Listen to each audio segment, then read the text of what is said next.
ఎప్పుడు ఆ action movies, love stories, horror movies అయినా గైస్, అప్పుడప్పుడు గ్రౌండెడ్ విలేజ్ రూటెడ్ మూవీస్ కూడా చూడాలి. అప్పుడెప్పుడో రిలీజ్ అయిన బతుకమ్మ, ఆ తర్వాత రాజన్న అండ్ సినిమా బండి, రీసెంట్ గా రిలీజ్ అయిన బలగం, ఈ మూవీస్ చూస్తున్నప్పుడు నాకు ఫుల్ ఫ్లెజ్ విలేజ్ వైబ్స్ అయితే వస్తుండే. తర్వాతకి ఈ మూవీ చూస్తుంటే ఆ ఫీల్ వచ్చింది.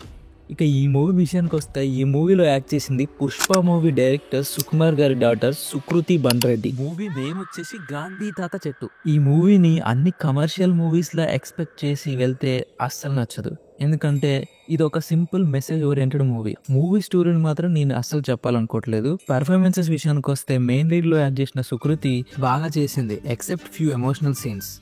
కొన్ని సీన్స్ లో నవ్వింది. తాత క్యారెక్టర్ లో యాక్ట్ చేసిన ఆనంద్ చక్రపాణి మాత్రం చాలా న్యాచురల్ గా అనిపించింది యాక్టింగ్. కొన్ని ఎమోషనల్ సీన్స్ లో మిమ్మల్ని కట్టిపడేస్తాడు. ఓవరాల్ గా మూవీ మాత్రం కనెక్టింగ్ గా ఉంది.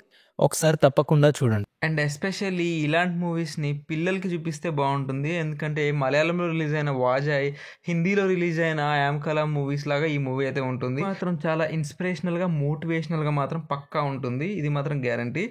వీలైనంత వరకు మూవీని చూడడానికి ట్రై చేయండి. పిల్లలకి చూపించడానికి మాత్రం మర్చిపోకండి. అండ్ ఈ వీడియోపై మీ ఒపీనియన్ ఏంటో కామెంట్లో పెట్టండి. సబ్స్క్రైబ్ చేసుకోవడం మాత్రం మర్చిపోకండి. నెక్స్ట్ వీడియోతో మళ్ళీ కలుద్దాం. Until then bye by.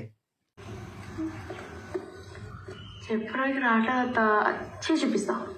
So పెట్టి మరి నా తాన మస్తు సరుకుంది.